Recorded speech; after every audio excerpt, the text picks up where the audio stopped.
Welcome to our podcast. Yeah. Exactly. This is a twintro for Twindustry. Exactly. Mm-hmm. That's Jason. I'm Joel.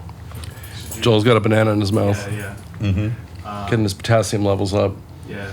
It's the perfect amount of calories and sugar before you need to do something. So if I were to go in Jeopardy, I'd eat a banana right beforehand. Excellent. Sugar up. My new thing is that I've been taking the banana stickers off of bananas. Yeah. Whether it's Dole, like me, Joel, or Chiquita. Yeah, or these other brands.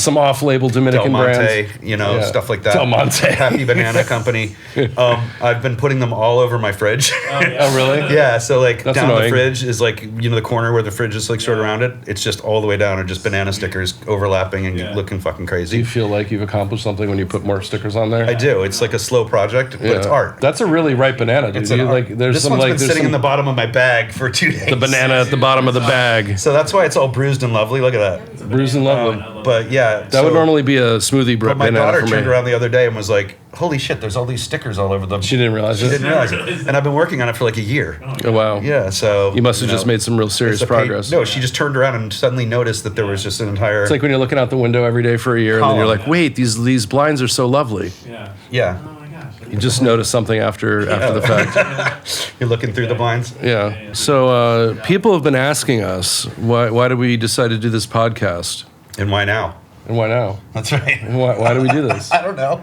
Okay. Is it for fame? Is it for glory? I don't know. I don't think It's so. definitely for props. That's Yeah, for sure. Because yeah. To become thought leaders. Yeah.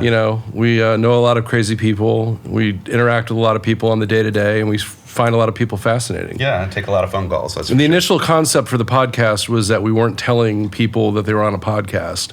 So the first 3 or 4 episodes, people would be walking through the door, and 90% of the time, neither Joel or I actually knew who they were, meaning we'd never met with them before.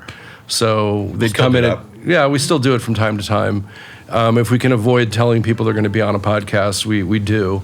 So they don't, overdress or show up with preconceived notions of what they could be asked. Not that they could really figure out what we're going to ask. We usually just let the conversation flow wherever it's going to go, truthfully. But it's nice to meet people under, the pressure of the camera being on and seeing what they're going to say, especially if we don't know them. Yep. So yeah, exactly.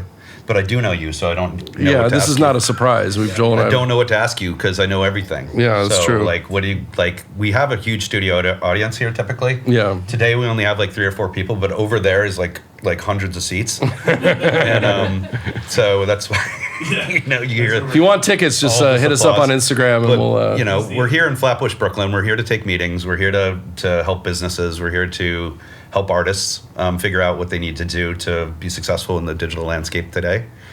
We've been there, done that since 7 inches and 12 inches. Physical and cassettes distribution. and all of the physical distribution through to CDs and now digital distribution and then downloads and streaming and every aspect of it. So any of those whistle stops in between we've touched. That's pretty much why we consider ourselves like a training gym for artists and for labels and stuff that could actually use more muscle. Yeah.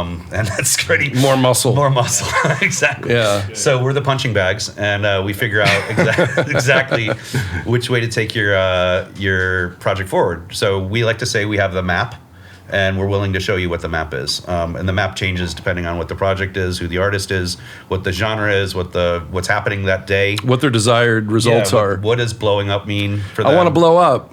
Cool. I want you to blow up too. What does that mean? Yeah, it's like how long is a piece of string? Let's define it. Let's define what that looks like. How do we get there? What's the map look like? And how long is it going to take? What's the effort? And so on. So we work with everybody from baby labels and baby artists that have just come out of the bedroom to Established artists and established and labels. extremely famous people too. Can't name any names right now, but Just trust it. It's sniffable. So yeah, if you're interested in working with us, we're here to help, and you can contact us at hello@earthprogram.com. Or go to the website. Or go to our website, earthprogram.com. earthprogram.com. Yeah. Super friendly, as you see. So Joel, how did you get your start in the music It's a industry? good question, dude. Yeah. Are you even in the industry? Not anymore. Sort of like a supporting player.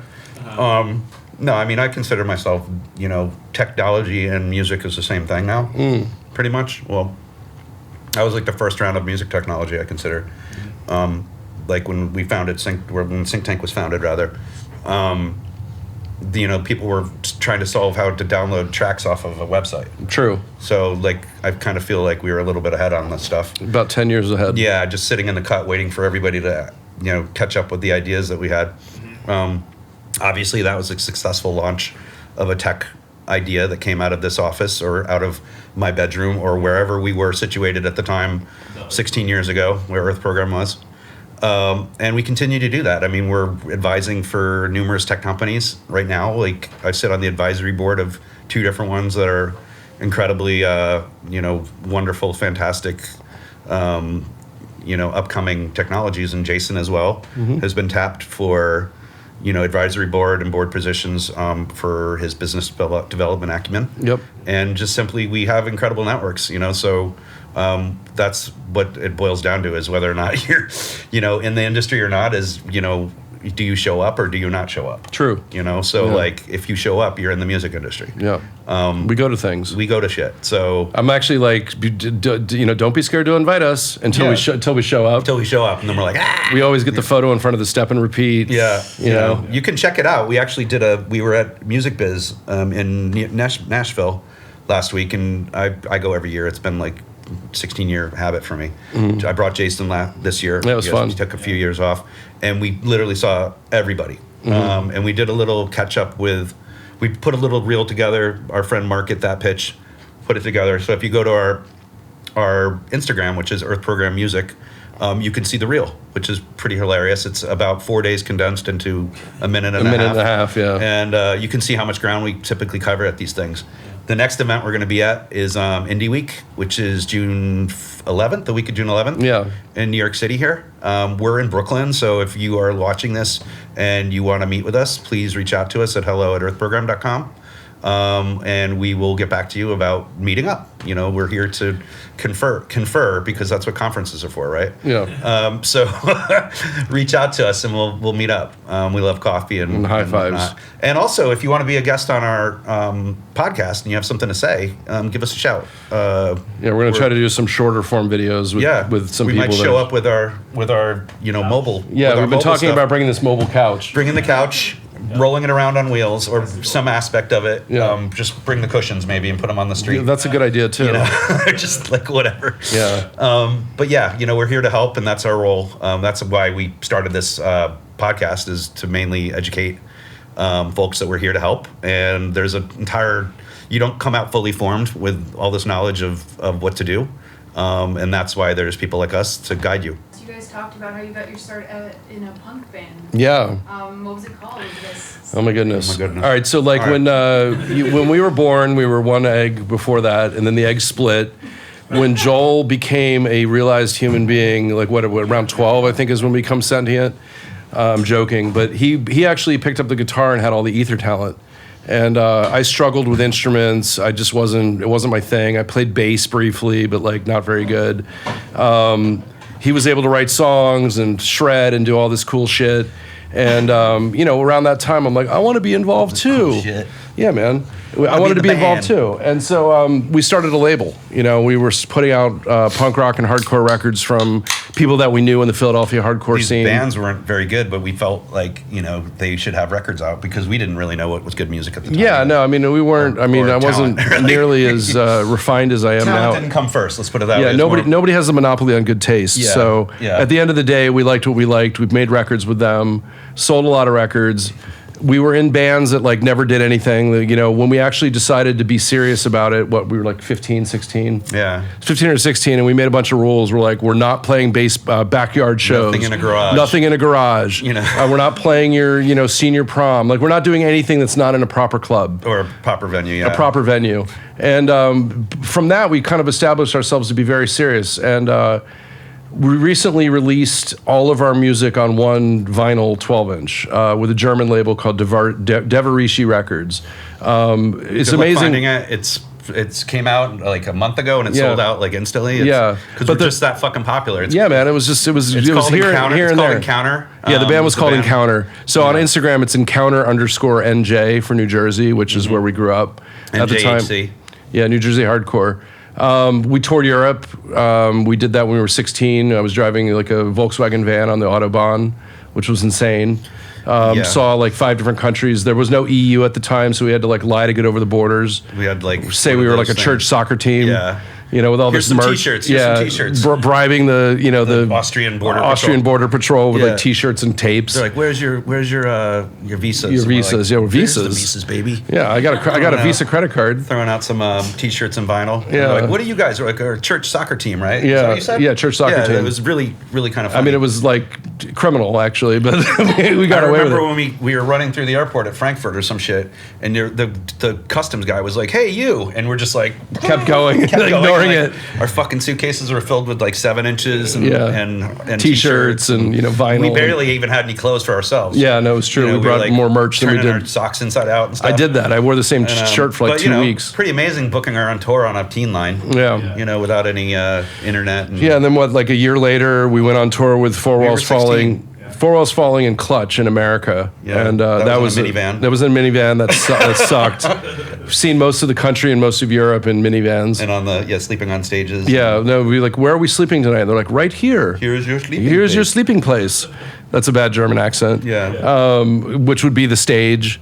Veggie chili was like the easiest thing for people to Muesli, make. whatever that is. Yeah, It's no, some veggie kind chili, of though. granola with yogurt in it, and we're like, My no God. more cold food. Yeah, or no more chili either. Oh, my God. we can't do it. Yeah. Yeah. So Anyway, so we were able to create a band that actually became quite popular in that era. There's we're going to be releasing the entire discography that came out on this German label, Devarishi Records. It's on vinyl only on all the DSP platforms it'll be sometime on this the internet summer. pretty soon. So just look for Encounter. Yeah. And then that's basically how Jason and I expressed ourselves, and then I went on to make more and more music in other bands and so on. Mm-hmm. Rain Still Falls was my band after that. Campfire, which was another terrible hardcore band, but we were really earnest at the time. And then what else? There's a couple other bands I don't want to name, but the last band I did was Kill It. Because we fucking did. Yeah, because you killed it. We literally destroyed every stage in New York City. And, we'd light our guitars on fire and fucking it was a mess. So, hey, Matt, Nick, and Pat, what's up? But now we've grown up. I'm still playing guitar and uke. Yeah. Completely. Ukulele shredding the is shit his out of it. primary instrument now. Yeah, ukulele is my instrument now. And I love, we still love making music. Mm-hmm. It's just this whole, being an A&R guy, being a technologist, takes away from that time to make music. And Certainly I does. kind of feel like we're due another tour at some point. So we've got like maybe 10 days in us. Yeah. I can't do any more than that. I'd be like, It would be like play a show, take 3 days off. yeah, play totally. a show, take 3 days Last off. tour I did was 45 days in a row, and it was just like by the end of it I was like, I fucking hate this. Sponsored by Tiger Balm. Yeah, it was terrible. And that was across all of Europe, like nine countries. And that was in 2002, I think. Yeah, No, that was- that was 1990. Why am I It was saying before. 2002? Yeah, it was before It was the no, millennium. I was 22, sorry. Yeah, you were 22. So it that was in almost 28 1997. years ago. Yeah, I don't want to age myself. It's but 97, man. yeah, Anyway, good times. Yeah, Yeah, the man. real life shit. So like, if you, I mean, I still have photos. I'll scan them in someday, and you can see my background. But it's been kind of funny because we really haven't touted any of the shit that we've ever done. Yeah. It's been like just do it and move on. Yeah. You What gotta, the fuck? You gotta stop cursing, dude. Joel curses too much, so then therefore our, We get flagged. our YouTube gets flagged as being inappropriate. But do we get flagged on TikTok too? You get flagged everywhere because you're foul All right, mouth. then just do this. We'll be on business calls and Joel's just dropping the F-bomb here and there, and I'm like, dude, come on. Like this guy's trying Come on, we can be better than Makes this. us look powerful. We can be better than this. I read a thing that bosses who swear, like, they get trusted by their Yeah, employees more. it makes the morale boosted. Yeah, for whatever reason, they like think, you can oh, he's drink like, you can drink around your boss, just not more than your boss. yeah. Well, Those I are don't. the rules. I don't You can drink. curse around your boss, just not more than your boss. Okay. So Yeah, I've had some interviews with people, and they've sworn like more than me, and I'm like, oh, interesting. yeah, That's yeah, cool. just don't swear more than the boss. And Yeah. so Yeah. that's the rule. What's the origin behind Great Hair Studio? So we did. Mike and I were working out of my kitchen initially, and like Mike lives over here near the park, which is very nice, and he was very cool to come over to my house all the time. And we were like staring at each other in my kitchen, and I'm like, this sucks. Like we'd go outside in the summer because I had like I have a back porch, and after a while, we're like, man, wouldn't it be great if we had other people working with us? And wouldn't it be great if we were in an office somewhere? So we actually started exploring for office space. And we looked everywhere. And ironically enough, we came over here. Is it ironic? No, it's coincidental. Coincidental. Thank you. It's totally. No, it's not ironic. But people misuse that all the time. Yeah. So coincidentally, we came over to see the offices here at Brooklyn Commons in Flatbush, Brooklyn. And we were touring the basement, even though we weren't necessarily interested in a windowless office. And I go, what is that? And it says Tape Deck Studios. And I'm like, what is that? And they're like, oh, it's some rehearsal space and some studio space. And we're like, let's check that out. I mean, it was really kind of strange how we found this place. Yeah. They didn't tell us about it. Nobody told us. And we're like, yeah, we're in the music business. They didn't even show us the basement. Like they weren't helping the guy I don't upsell. think the guy down here has any connection to the. He doesn't. He just rents half the floor. Yeah, and they're like not trying to help we him came out. in. I think we were like the first people to lease because like everything was open. Yeah. I don't know why he showed us this room out of like all the It was probably available the first space. one boxed out. I don't know. But we came in and we're like, it was an empty room. It had a lot of like echo in it, and we started making a list of stuff that we could put in here. And we signed the lease on March 1st of 2020, and everyone You know knows what happened on March 13th. March 8th or March 9th, the city was being closed down. And the next thing I know, I'm moving to upstate New York with my ex-wife and my 2 kids to like hide out COVID in like a, rural environment. Mike stayed here and battled the bugs. And we started ordering stuff. We ordered the mixing desk, and we started ordering the desks against the wall and the rug and the seating over there. Everything, just all the chairs. We had to source everything from different places. I can't remember how this couch got here or Dude, how it got in here. What are you talking about? Didn't you like Craigslist? get Yes, Yeah, Craigslist. Didn't you? But I don't know how it got here. I think this is a pretty big couch to bring in here. It takes up half the room. It does take up half the room, but I love it. We always wanted a Chesterfield and a blue one at that. Yeah. it's in great Anyway, so when we condition. got in here, March, April, May, June, I came back around June, and Mike had pretty much built most of the room and ordered a lot of the gear. And it was like his project while I was away. So really, Mike did most of the work. Thank you, Mike. And then prior to that, my friend Darren, who works at Spine Farm Records, Darren DeLessio, what's up, dude?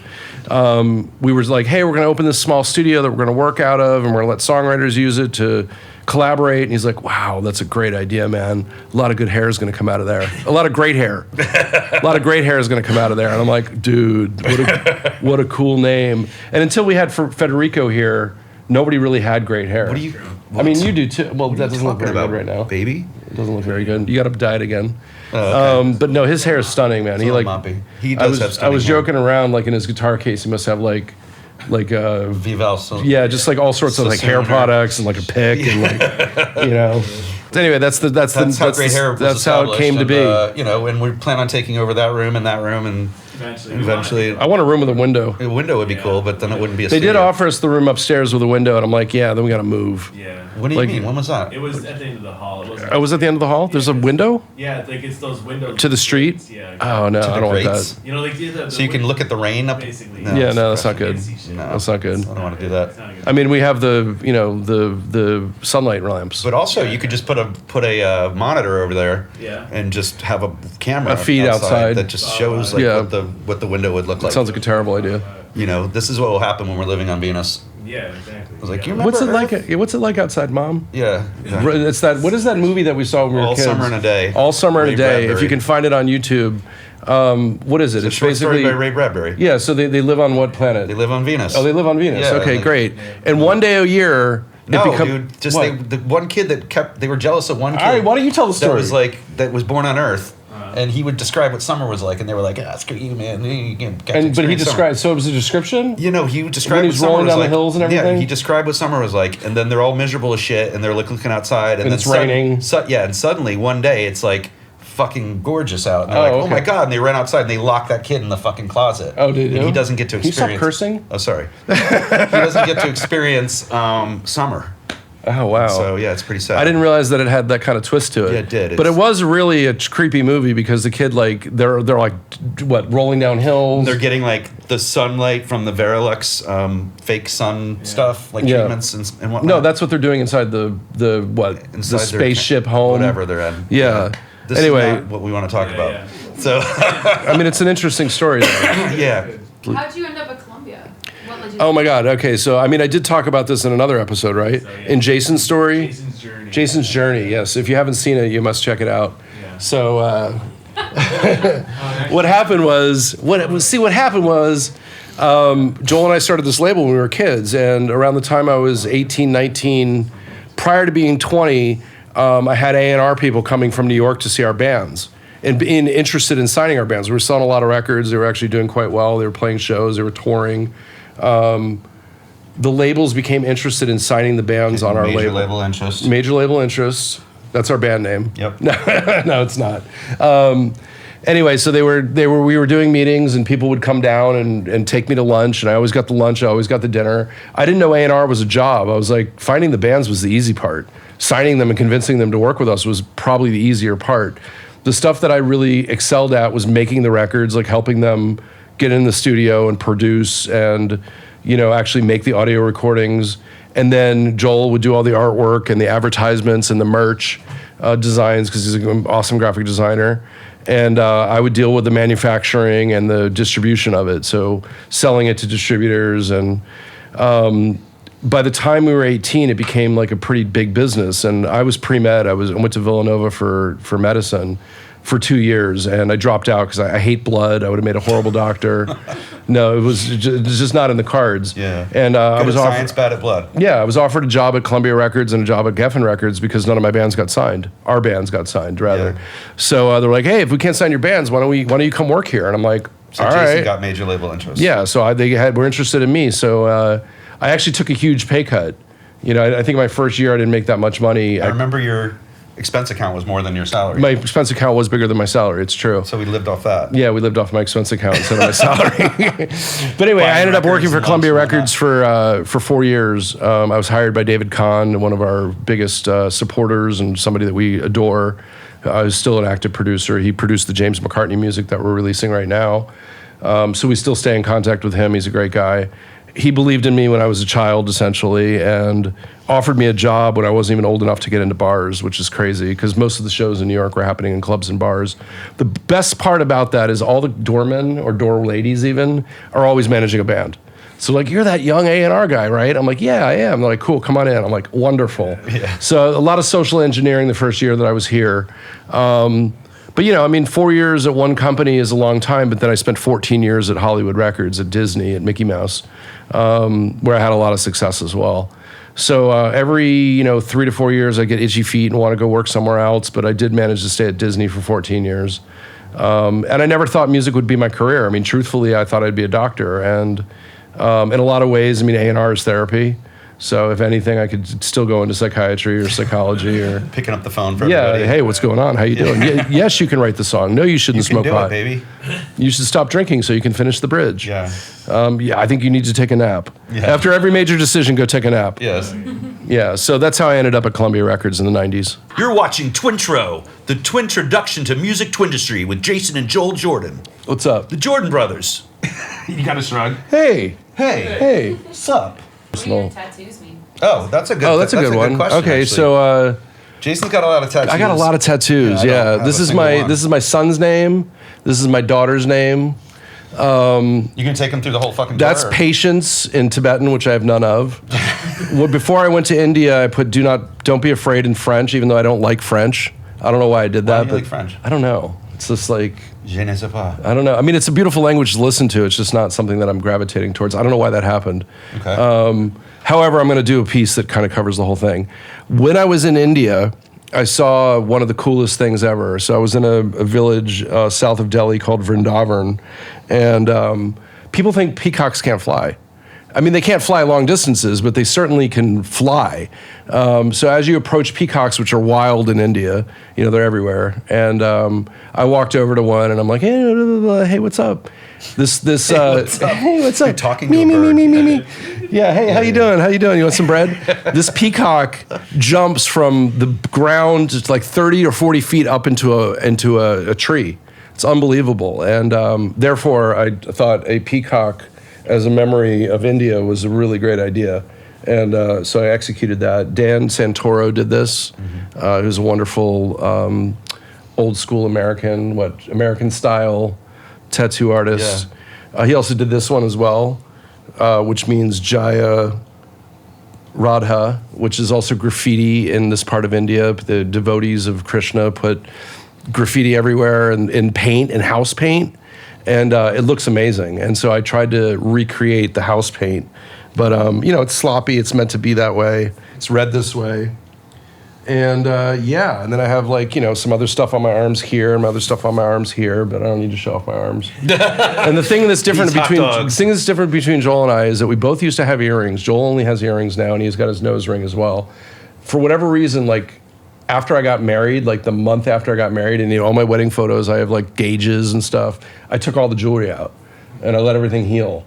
But you have no tattoos. No, not a single one. Because you respect your body? No, it's not that. It's just the being a graphic designer and a visual artist for so long. I don't have the compelling reason to put something on my body that I'm going to want to change.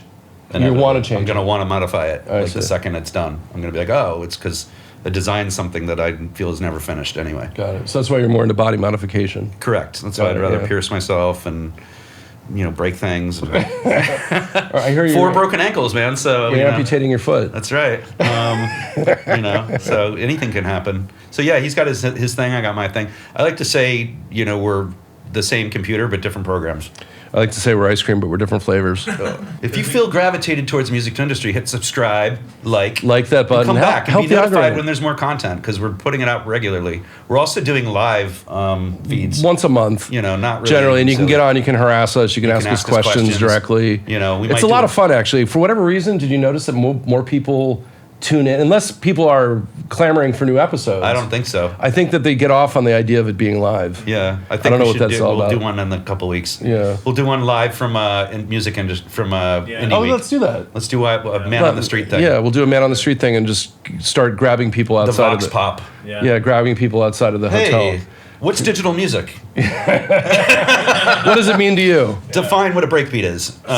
No, you just ask a needless question that nobody really knows the answer to. What BPM keeps a party rocking? 132, baby, all night long. Dang. Everybody knows that. It's a heartbeat. Gotta rock Oh, the party what's all night. crazy is I for whatever reason my YouTube algorithm is bringing up Lenny D and Frankie Bones sets now. No way. Yeah, live You on the probably radio. clicked on one thing one time. I don't know what it is, man, Yeah. but it's really interesting I'm to just hear trying to clean out my the Instagram. origin of Plur with Frankie Bones. Oh, nice. And then I watched the Lenny D disco set. That's pretty cool. I watched a 25th anniversary of Industrial Strength. It'd be fun to have those guys on Lenny here. D is amazing as a Yeah, disco. I know. He DJ. played an incredible 2-hour disco set on Lot Radio. Yeah, and I think a couple of our parties. Yeah, well, no, absolutely. But hearing them talk about the scene that we were part of in the 90s and, is pretty amazing. Because Yeah. I always thought we got to the rave scene late, but we weren't. No, we were mad early. pretty early. Yeah, completely. 1994? Yeah. It's pretty early. It is pretty early for New York and Philadelphia, Yeah. especially. It was already happening, though. How'd you get from hardcore to raves? They're the same fucking Kind of thing. the same scene. I They're the mean, same what's scene, funny is the we'd same see people. ravers that were at hardcore shows and hardcore kids at raves and shit. all the time. And it Yeah. was the same kind of camaraderie. Yeah. And the same experience of hey, being in the pit is looking out for each other. And then at raves, it was almost all the same feelings. But, there are bad players in New York, obviously, and there's bad players in the hardcore scene as well.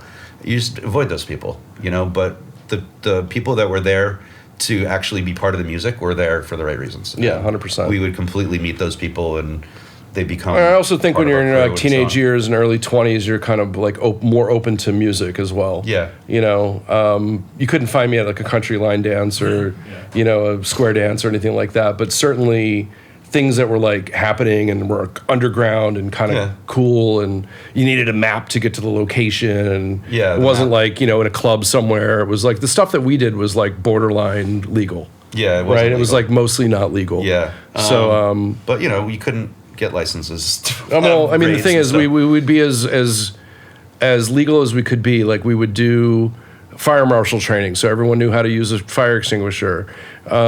We would put locks on the doors so they actually can't be locked. You drill a hole in the bottom of any kind of door, and then you put a padlock in it so it can't be pulled down and locked from the outside to create a fire trap.